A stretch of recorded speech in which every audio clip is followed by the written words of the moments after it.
I absolutely love estate sales, especially on 75% off day.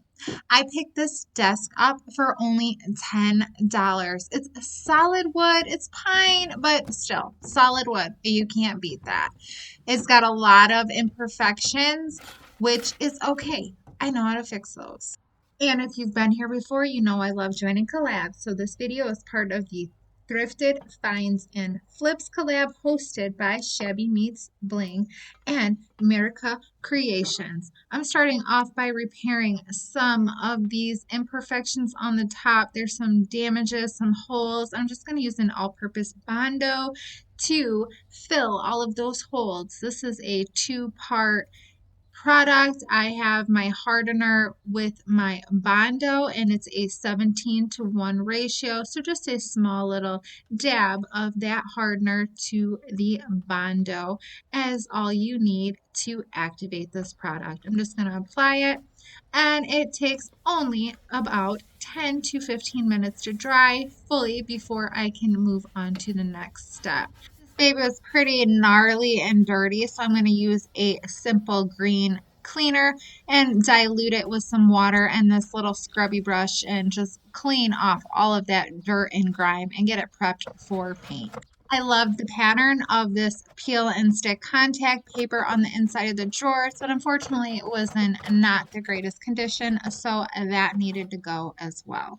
Found this fun little vintage shoehorn inside one of the drawers, and look at how dirty this water is. Ew, gross. And now it's time to prep this piece for paint. I'm just going to sand everything, give it a nice roughed up surface so my paint can adhere nicely. I'm using an 80 grit sandpaper because again this is solid wood and it can handle it. And then one more good cleaning with some water just to remove all of that sanding dust before I can move on to painting. And then off camera, I painted the whole entire thing in this mist tint color. It's a turquoisey aqua blue that I just love. I have just a tiny amount left of this Deco Art Americana Your Home. This is like an enamel type paint. I just have such a small amount left. I want to use it up. So I'm going to go ahead and just get it a little wet with my paintbrush and just kind of dry brush the last little bit that is onto this desk. Now using the color called Monet's Garden. This is a DIY paint. I am going to paint the entire thing, but I want to do like thinner coats because I am doing that layered paint effect. So I want to see the paint colors below show through. So if it happens to go on too thick, all I need to do is take my mister bottle and mist it with water to thin it out, like so. If you've never used DIY paint before, it is a clay-based paint, and it goes on much darker than when it dries. When it starts to dry, it lightens up quite a bit. I wanted to go super industrial and masculine. I can't say that word, masculine on this piece. So I'm doing stenciling of different road names that are kind of local to my area and some that aren't. So I'm using some different paints here. I'm using a Miss Lillian's No Wax Chalk Paint in the color called Lichen, as well as a folk art home decor brown color called Java chalk paint. I used some painter's tape. I taped on my letters, and I'm tapping my brush into both of the different colors so that way they're both on my brush at the same time, and I'm going to tap and swirl. And I'm using Dixie Belle's Patina paint in the color called Bronze. Spoiler alert, you guys, I'm doing this wrong. I read the directions, and the directions did not say that you need to use the spray and spray it while it is still wet. So learn from my mistakes. Spray this while it is still wet if you are going to use that patina spray with it. And I will show you here in a little bit how I goofed. I'm adding more of this patina paint all over randomly on different areas of the desk where I feel like maybe rust would form here and there, just super random. I'm using Dixie Belle patina spray and the color called Blue. And when you spray this onto that patina paint, it's supposed to start a real actual chemical reaction. Again, on the instructions, it does not say to spray the paint while it's wet. So this paint is pretty much all dry because I have been working on putting on all of that patina paint while I was doing the stencils all at the same time. So I spray it and nothing is really happening. There's no reaction, although it does still look really cool.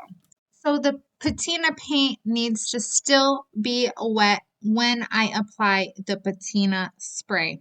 So I have to go back through and reapply the patina paint and then respray the patina spray, making sure the paint is still wet.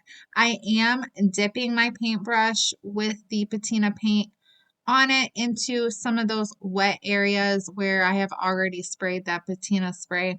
And then I can start to see a chemical reaction happening. But seriously though, doesn't this look so cool? Even before the chemical reaction started happening, I was just loving it so much. So, if you've never tried this product before, learn from me and make sure you do this right the first time around. Okay, so it worked the second time the reaction occurred. And honestly, it might have even worked a little bit when the paint was actually dry, because I know I did not add wet paint to some of these surfaces, so that paint was already dry, and it did seem like it may have even reacted to the dry paint. So I love it. It's grungy and industrial and exactly what I wanted. This is how I'm going to seal it. I'm going to add it into a throwaway container because there are a lot of particles and debris on this just from the chemical reaction of the paint and the patina spray. So I don't want to contaminate my container. So I will be adding this into a throwaway container to apply it. So here I have applied the Varathane. I'm stopping here because I'm nervous. I feel like it's taking away some of that grungy look, like the sprays and the drippies. So I'm gonna wait and see what this looks like when it dries before I cover the whole thing. It did also get really cloudy. I'm not sure what's going on here, if there's a reaction. I might end up spray sealing this with some lacquer so that way I can keep all of that cool looking patina and the industrial look before I decide to go any further with the Varathane triple thick polyurethane.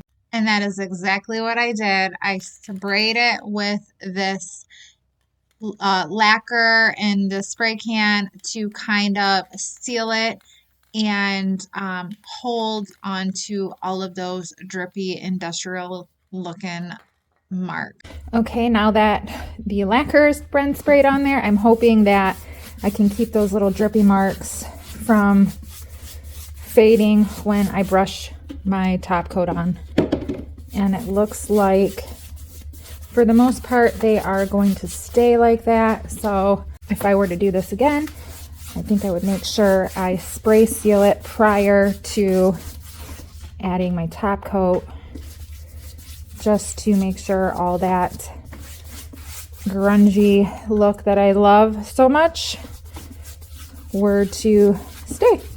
And that is pretty much it, you guys. Let's check out the before we check out the final reveal. I did use some AI to stage this piece in the most perfect industrial looking rooms. I really learned a lot for my first time using this Dixie Belle Patina paint and spray. I hope you have learned along with me. I hope you have been inspired by my DIY industrial looking desk. Make sure you check out the playlist of all the participants that will be joining this challenge. I will have it linked down below as well as on the end screen.